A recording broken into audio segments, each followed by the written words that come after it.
So what's good, y'all, man? A little late with the video, about a day late, but y'all know I still had to come with the update video, right? Yeah, we're gonna start off with the patch, and then we're gonna talk about Dakin. You know what I think of him, how good he is, things like that. So yeah, y'all go ahead. You know what I'm saying? Grab a snack, and I'm just gonna be going through and talking about each of these cards, telling y'all what I think of the changes. So yeah, we're gonna start with Spider-Man. So arguably the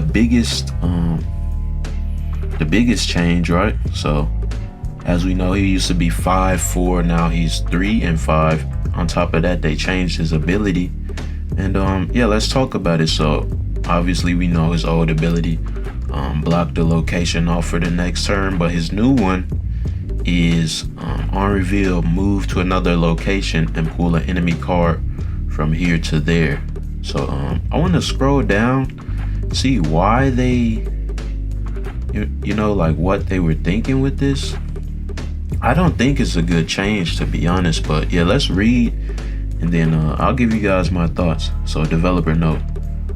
Alright, this is a big one. Let's start on the mechanical angle. The previous Spider-Man incarnation was a polarizing card, preventing your opponent from playing cards at a location, a frustrating experience. It was the most popular following wave into Galactus or in Lockdown decks, which are both decks that use combination of cards to reduce the total play space of the game for your opponent.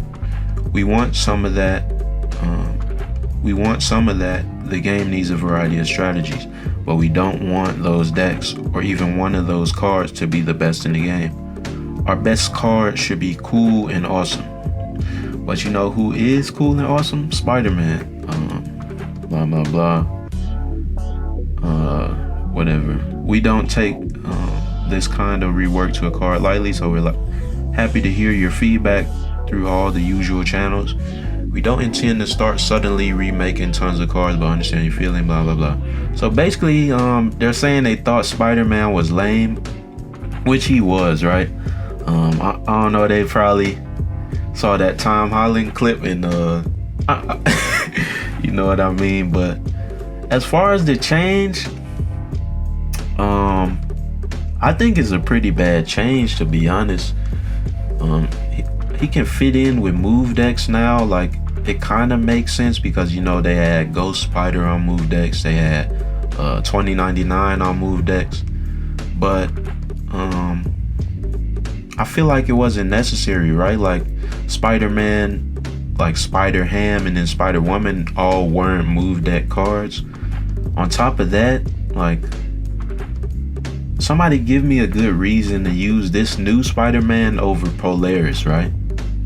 I don't, from what I see now, I really don't think there is a good reason. But I mean, yeah, y'all let me know, bruh. I think this was a pretty bad change for Spider-Man. I feel like Galactus decks, although they're pretty annoying, like, it's very predictable, and you should be running cards if you're trying to like make a run to infinite. You should be running cards to counter Galactus, right? Like Cosmo, or even like any card that costs more than, or that has more than 7 power, right? So yeah, there was ways to deal with Galactus, but y'all know, like, I don't know if y'all ever been on the Reddit page for Marvel Snap. If you haven't, don't go there, man. All it is complaining. But yeah, I guess people hated Spider-Man, thought he was lame, and yeah, now they changed him and essentially like ruined him. But I don't know, man. We'll see like how he's gonna be able to be used. But yeah, if it's up to me, man, I'm still using Polaris, to be honest. Up next, I'm gonna talk about the Thing. So the Thing, Afflictor, they changed his ability to do 3 random cards with -1 instead of like how it was at first, where it was random. Obviously it's a nerf, but I think it makes the Thing like a lot more of a healthier card, like a lot more skillful to use, because you can't just throw them in one lane and essentially have like a 4/9 that can't be destroyed, right? Yeah, I don't really need to read up on the Thing. We know like High Evolutionary is like a pretty strong deck, pretty annoying to face if you don't have like Luke Cage and stuff like that. So yeah, I think the thing change was pretty good. I don't think he really suffers that much as a card overall, and obviously you can still use them on High Evolutionary decks. You just got to be a little bit smarter with them now, right? Can't just throw them out brainlessly, right? But yeah, up next we got Cable. Put the bottom card of your opponent's deck in your hand. Is now draw the top card of your opponent's deck. So yeah, that's gonna be, I think that's pretty good, because a lot of people run strategies where they use America Chavez last so they can pull all their other cards first, and a lot of the times you don't want to pull America with Cable. Let's see what they literally said the exact same thing, right? So yeah, I do think it's a good change. Doesn't put Cable over the top. Obviously he can still be used on like with the Collector, with Devil Dinosaur, and yeah, I think that's a pretty good change for Cable, man. Just makes them like slightly more usable, slightly better. So let's see, Mr. Negative. Swap the power and cost of all your cards in your deck. Swap the power and cost all the cards in your deck. Caps at a maximum of 6. This is interesting. I feel like it doesn't really make that big of a difference, because people don't tend to run like very strong cards with Mr. Negative, right? Like you're gonna be running Iron Man or like Ironheart, Noah. Like you're gonna be usually running cards that have like 3 or less power initially, right? So I don't really think that this was a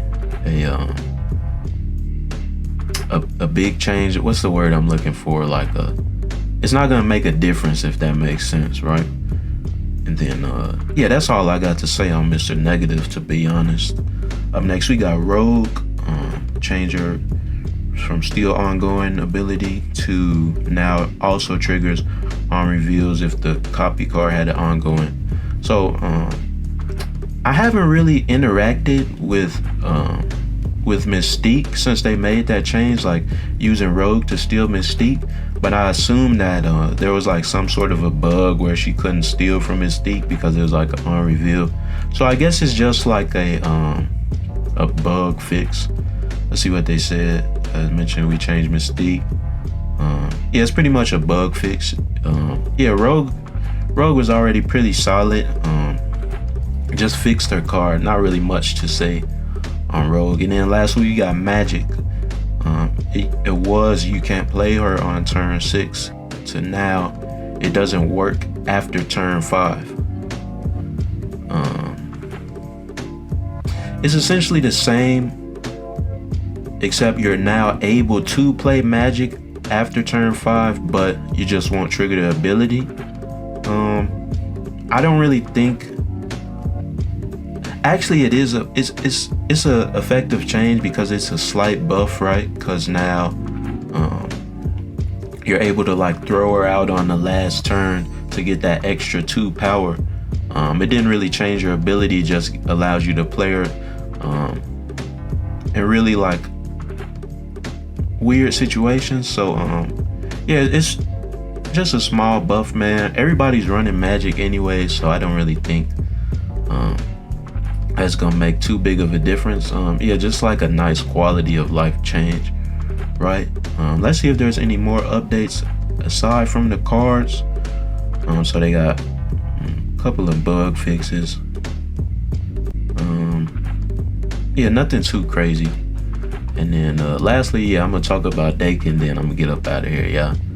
So Dakin, whatever. So on reveal, add the Muramasa shard to your hand. And if we just take a quick look at the Muramasa shard, right? It when this is discarded or destroyed, double Dakin's power.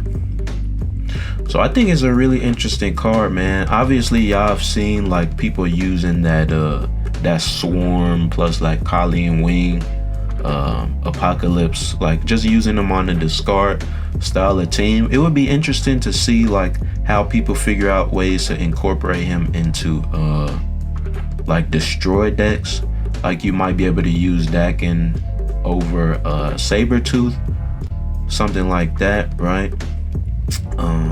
Yeah, give your like Carnage or your Venom more chances to destroy more cards, give your Death more opportunities to lower her cost with the Muramasa shard. On top of that, you may not even destroy it, right? You may just be able to play it down, and then you essentially have Dakin with 3/8, and then the shard is a extra 1 power that could potentially win you the game, right? He seems like a pretty solid card. Unfortunately, I didn't like get the battle pass or anything like that, so I don't have him. But yeah, it's gonna be interesting to see, man. Whenever I get him, I'm definitely gonna probably make a video dedicated to him, man. He looks sick. I don't know what Marvel like comic book or whatever he's from, but yeah, man, he looks sick. I'm excited to use him. And we know up next they got Deathstrike coming out, so I'm definitely gonna try to make a video on her, and I'm gonna make that video on time, hopefully before all your, you know what I'm saying, all your big Marvel Snap creators put theirs out. But yeah, y'all, that's gonna be the end of this card balance update video, man. As always, like, subscribe. We on the road to 1,000, man. I appreciate everybody who watched. Appreciate everybody who you know, give my channel a chance, man. Let me know what else you guys want to see. Obviously, we could do like more Marvel Snap. We could do anything, man.